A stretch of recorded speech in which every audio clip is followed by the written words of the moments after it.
Olá, querido irmão, querida irmã, este é o programa Tesouro da Igreja. Eu, Luiz Carlos, com você, estamos aqui dando continuidade aos nossos estudos sobre o Catecismo da Igreja Católica. Nós estamos na primeira grande parte, que é sobre a profissão da fé.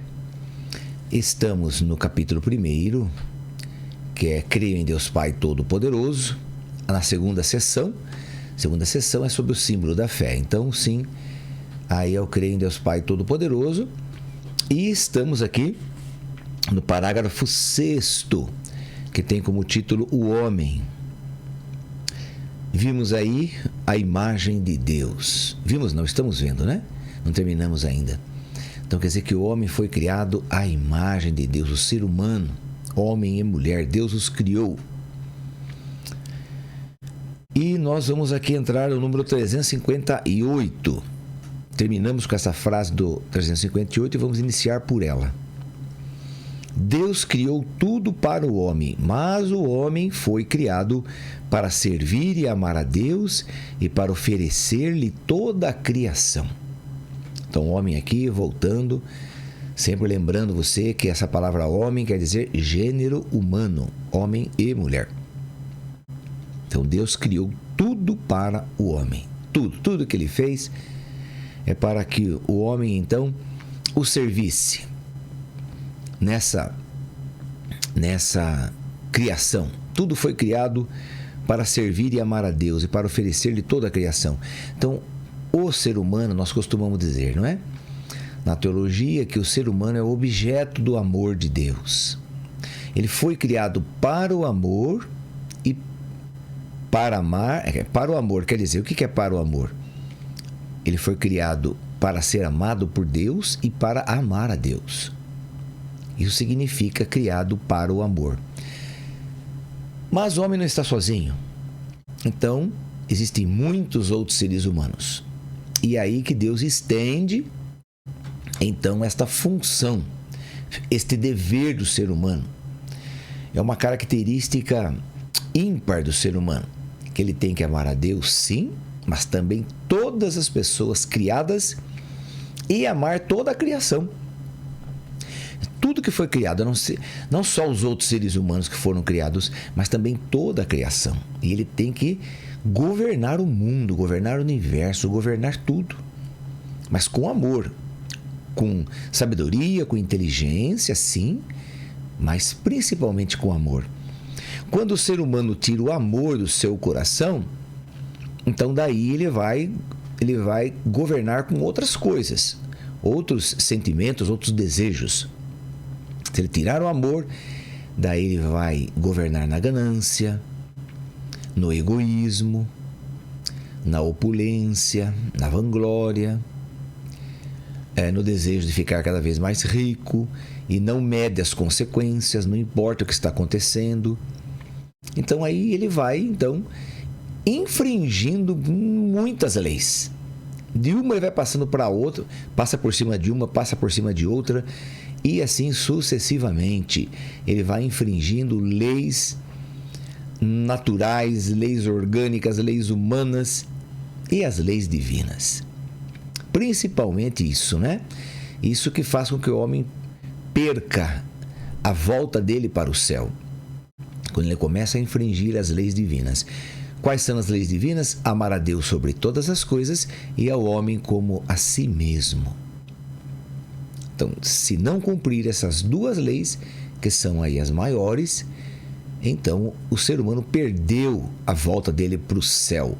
A chance dele ir para o céu, ou a garantia, se ele tem garantia adquirida pelo batismo, também perde, se não amar. Bem, o 358 vai dizer aqui uma frase de São João Crisóstomo. Quem é, pois, o ser que vai vir à existência cercado de tal consideração? É um homem grande, admirável, figura viva, mais precioso aos olhos de Deus do que a criação inteira. É o homem. É para ele que existem o céu e a terra e o mar e a totalidade da criação. E é à salvação dele que Deus atribuiu tanta importância, que nem sequer poupou seu Filho único em seu favor. Pois Deus não se cansou de tudo empreender para fazer o homem subir até ele e fazê-lo sentar-se à sua direita. Então aí está. Deus perdendo o homem, né? Nós vamos estudar isso mais para frente, daqui a alguns dias. Nós vamos estudar a queda do ser humano. Então, mas Deus, claro, ele perde tudo, nós vamos ver isso. Ele perde o ser humano, ele perde toda a criação. O demônio passa a ser proprietário disso tudo, porque ele que instigou Adão e Eva a se revoltarem contra Deus, a não obedecerem a Deus, e de forma que Deus perde toda a criação. Mas ele não desiste. Ele não desiste. E se existia só um meio de reaver tudo que Deus perdeu na queda, né? Quando o demônio engana a Eva e depois, consequentemente, Adão, se tinha um meio, ele não poupou. Só existia uma maneira, um jeito, um meio, uma forma. Enviar seu filho para morrer do jeito que ele morreu, um jeito terrível, para nos reaver, nos ter de volta, para nos levar de volta com ele para o céu, que é onde nós estávamos e de onde nunca deveríamos ter saído, não é verdade? E ele fez isso. Deu o seu Filho único para cada um de nós.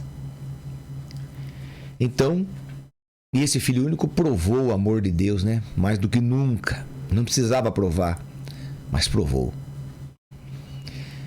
No número 359, agora vem uma frase aqui de um dos documentos do Concílio Vaticano II, o Gaudium et Spes, que vai dizer: na realidade, o mistério do homem só se torna claro verdadeiramente no mistério do Verbo encarnado. O que quer dizer isso? Que o homem só se encontra verdadeiramente com ele mesmo. O homem encontra a si mesmo só em Deus, só no Verbo encarnado, que passou a se chamar Jesus Cristo. Só no Verbo encarnado o homem consegue enxergar ele mesmo. Só no Verbo encarnado o homem consegue enxergar a Deus. Foi o que Jesus falou para Filipe: Filipe, quem me vê, vê o Pai. Porque Filipe tinha dito para ele, bom, na verdade os apóstolos não sabiam o que falar para Jesus, né? Era tanta coisa maravilhosa que ele fazia, os milagres. Meu Deus, eles não entendiam aquilo. Então eles não sabiam o que fazer, davam umas bolas fora aí fenomenais, não é verdade? Pedro, então, enjoou de dar bola fora para Jesus, não é verdade? Filipe um dia falou assim: Senhor, viu? Faz o seguinte, mostra-nos o Pai e isso já está bom demais. E Jesus falou: mas Filipe, como é que você me fala uma coisa dessa? Filipe, quem me vê, vê o Pai, porque eu e o Pai somos um só. É uma coisa tão simples, né? Eles estavam todos atônitos, atordoados de ver o que Jesus fazia, né? Tanta graça, tanta bênção. Bem, São Paulo ensina-nos que dois homens estão na origem do gênero humano: Adão e Cristo. Dois homens. O primeiro Adão, diz ele, foi criado como um ser humano que recebeu a vida. O primeiro, né? O Adão, que tinha como parceira Eva. O segundo é um ser espiritual que dá a vida. Veja, são pessoas diferentes, são homens diferentes. Adão, homem carnal, Cristo, homem espiritual. Adão foi dado a vida para ele viver. Jesus, ele dá a vida para nós vivermos.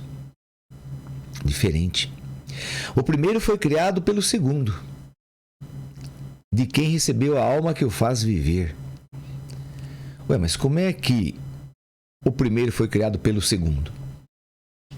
Como é que Jesus Cristo criou Adão, se Jesus Cristo veio muito depois de Adão?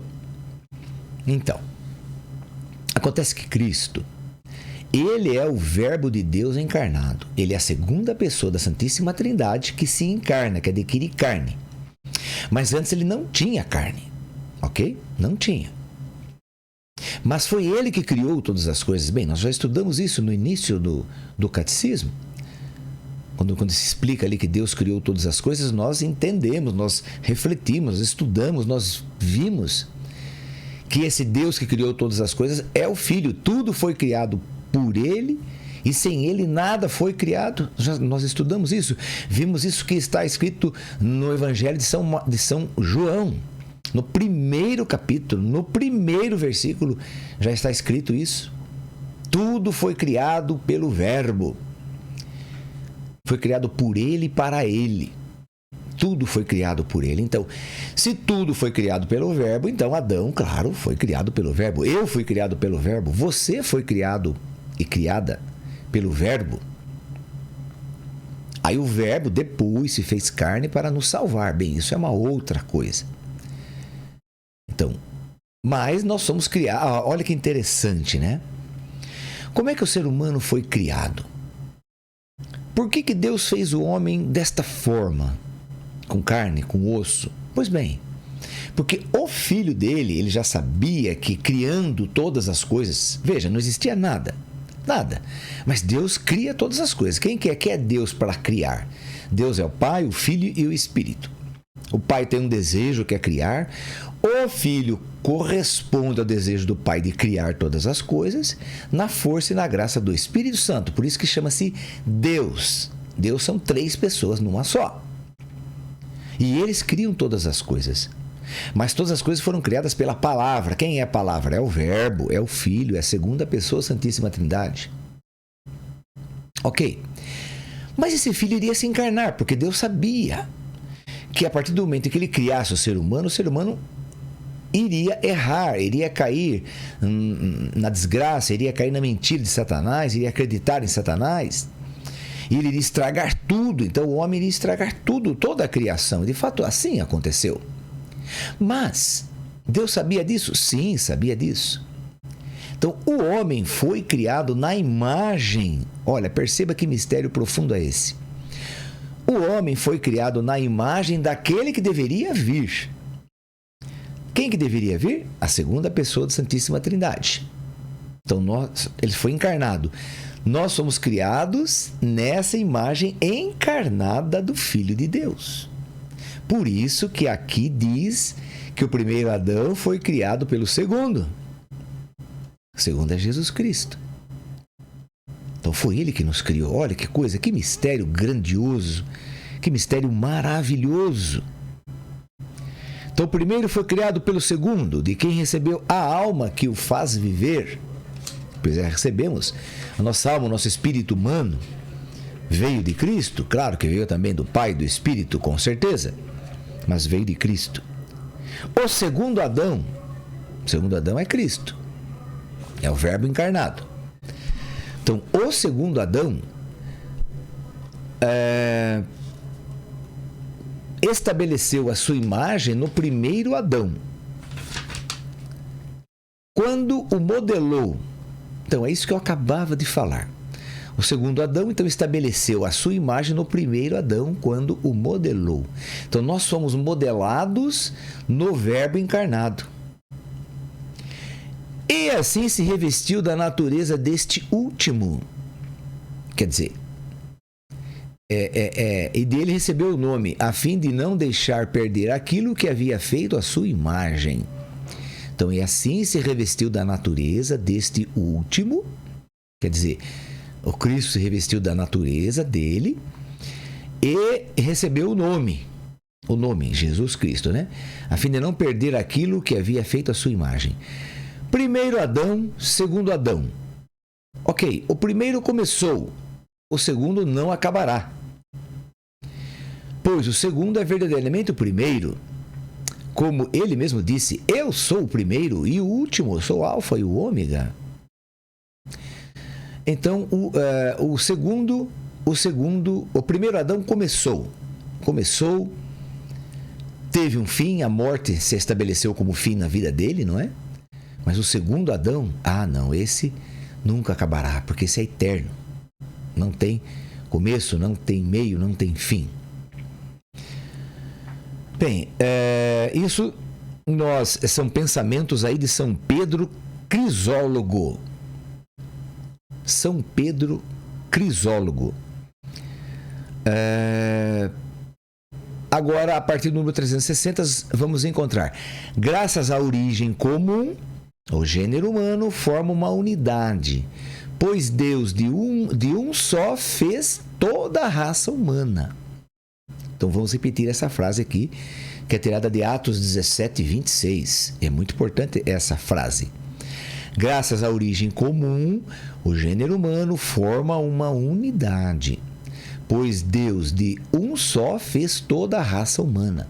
Então, por isso que, por causa que Adão e Eva cometeram o pecado original, então todo ser humano, quando é gerado, ele contrai o pecado original. O pecado original não é herdado, não é adquirido, não é dado, mas ele é contraído. Por quê? Porque ele faz parte da natureza humana. Então não é algo de genético, algo de herança. Não, faz parte da natureza humana, porque assim o homem instituiu pelo ato dele, pela escolha dele, ele instituiu essa lei de que todo homem, então, quando é gerado no ventre de sua mãe, ele então contrai o pecado original, quer dizer, ele contrai o poder de morrer. Ele foi criado para nunca morrer, mas ele adquiriu esse poder, vamos dizer assim, porque ele é um ser humano. E sendo um ser humano, tudo que Adão fez, como está na mesma unidade, é uma coisa só, então todo ser humano também já é gerado com a culpa. Agora nós temos aqui também uma outra frase que é de Pio XII. Maravilhosa visão que nos faz contemplar o gênero humano na unidade da sua origem em Deus, na unidade da sua natureza composta, igualmente em todos, de um corpo material e de uma alma espiritual, na unidade do seu fim imediato e da sua missão no mundo, na unidade do seu habitat, a terra, de cujos bens todos os homens, por direito natural, podem usar para sustentar e desenvolver a vida, na unidade do seu fim sobrenatural, Deus mesmo, ao qual todos devem entender, na unidade dos meios para atingir este fim, na unidade do seu resgate, operando em favor de todos por Cristo. Então, o que esse Pio, foi Papa, Papa Pio XII, foi o último Pio que teve. Tivemos 12 papas com o nome de Pio.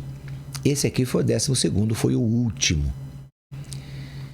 Então, ele diz aqui que o ser humano, então, dotado, claro, de um corpo composto, como nós já vimos aí alguns dias atrás também, que o ser humano, ele tem matéria, ele tem parte física, parte material e parte espiritual. Então, ser composto. Mas ele foi criado exatamente para desfrutar da terra, de tudo que foi criado. Ele tem direito sobre tudo que foi criado. Então, veja, o ser humano jamais deveria estar comprando terras, comprando casas, apartamentos, comprando lotes, comprando o que comer, o que beber, Deus não criou o ser humano para isso. Ele criou o ser humano para usar, é um direito do ser humano, é um direito legítimo, de legitimidade, de usar tudo que está na terra em seu benefício, em benefício de todos, mas nunca dizer que aquilo é meu, aquilo é seu. Não, aquilo é nosso. Então, Deus criou todas as coisas desta forma, para servir ao homem. Mas isso foi no início, antes do ser humano pecar. A partir do momento em que entrou o pecado, então entrou a ganância, entrou o egoísmo, Agora não é nada mais nosso, não. Agora é meu. Agora eu quero tomar conta de tudo, eu quero ser o mandante, eu quero... Como muitos imperadores tentaram dominar o mundo todo. Ninguém conseguiu até hoje isso. Ninguém. Dominar o mundo todo. Mas muitos tentaram. Houveram aí impérios muito grandes, como o Império Romano, por exemplo. Eu creio que foi o maior império que já existiu. Mas também o Império Persa, não podemos esquecer, o Império Persa, que também foi uma coisa estrondosa, grande. Então, são pessoas que tentaram dominar o mundo. E o homem é assim, por causa do pecado original. O ser humano é assim, ele quer dominar as coisas, quer dominar o outro, inclusive, fazer do outro o que ele quer. Ele se sente maior, aquele que... Tem muitas pessoas que têm empresas, e muitas dessas pessoas, não todas, graças a Deus, mas muitas delas pensam que elas são maiores do que seus funcionários, são melhores do que os seus funcionários, são seres humanos mais importantes do que os funcionários. E não são. Aí que está. Não são. Nunca foram e nunca serão. Porque Deus criou todos iguais, um para ajudar o outro. Mas na ganância do ser humano, como eu estava dizendo, então... Aí sim foram aí tomando conta das terras, dividindo as terras, coisa que não era para acontecer, não era para dividir terra de jeito nenhum, mas foram dividindo, e depois começaram aí a fazer negócios com a terra. Assim foi. Mas haja visto aqui, né, no próprio Brasil, ou na própria América do Norte, América do Sul, na América Central, quando os europeus vieram para as Américas, eles vieram invadindo tudo. Mas já tinha gente morando aqui, que eram os índios. Eles não quiseram saber. Já foram invadindo e tomando conta das terras como se fossem deles mesmo. Mas não eram. O índio não vendia terra, não comprava terra, porque a terra ele entendia que era um dom de Deus. Ele nem sabia quem era Deus, né? Mas, enfim, ele sabia que era uma graça. De algum meio ele sabia que isso era um presente para ele a terra, porque ele plantava, ele colhia, ele comia, ele caçava, estava tudo aí. Então o índio ele era muito próximo, vamos dizer assim, dos primeiros seres humanos. Muito próximo. Porque eles não tinham essa dureza no coração, não tinham essa coisa no coração de querer subjugar o outro, dominar o outro, vencer o outro é seu inimigo. Não tinha isso. Eles viviam em comunidades. Então ali a taba deles, né, era a comunidade. Todos juntos formavam uma grande família, iam nascendo crianças e sendo tratadas, e assim seguia o rumo. Mas o europeu já veio com outra ideia. A ideia que ele tinha lá na Europa mesmo. Não é de conquistar, de tomar conta, de ser o dono. E assim foi. Mas o homem não foi criado para isso, não é? Isso daí é por causa da ganância do ser humano que se tornou assim. Bem, esta lei de solidariedade humana e de caridade, sem excluir a rica variedade das pessoas, das culturas e dos povos, nos garante que todos os homens são verdadeiramente irmãos. Todos são verdadeiramente irmãos. Não nos comportamos assim. Nos comportamos como inimigos. São Paulo vai usar uma expressão muito bonita, dizendo que são inimigos da cruz de Cristo. Porque a cruz nos une. A cruz é o símbolo de união dos homens. Cristo morreu, sim, entre o céu e a terra. Por isso que ele foi suspenso no madeiro. Ele morreu no alto, para unir o céu e a terra. Ele morreu no meio para unir as duas coisas. E morreu de braços abertos para dizer: venham todos comigo, venham todos para mim, nos tornemos um só, irmãos verdadeiros que se amam, que se ajudam. Então, fomos criados para isso, para sermos irmãos, para nos amarmos uns aos outros. Mas o pecado original, infelizmente, então coloca aí umas características novas e terríveis, né, sobre cada um de nós. Bem, querido irmão, querida irmã, então nós vamos aqui, a partir do nosso próximo programa, entrar na pessoa humana, criada à imagem de Deus. É um ser ao mesmo tempo corporal e espiritual. Vamos ver isso então, sobre a composição do ser humano. Vamos ficando por aqui, pedindo à Virgem Maria, nossa Santíssima Mãe, que nos ajude nesse entendimento, nesses estudos, na nossa perseverança, para que possamos ficar firmes, aprender cada vez mais. Não é eu com vocês, vocês comigo, e vamos juntos, então seguindo em frente. Ave Maria, cheia de graça, o Senhor é convosco. Bendita sois vós entre as mulheres, e bendito é o fruto do vosso ventre, Jesus. Santa Maria, Mãe de Deus, rogai por nós, pecadores, agora e na hora de nossa morte. Amém. Que o Senhor nos abençoe, em nome do Pai, e do Filho, e do Espírito Santo. Amém. Até o nosso próximo programa, se Deus quiser.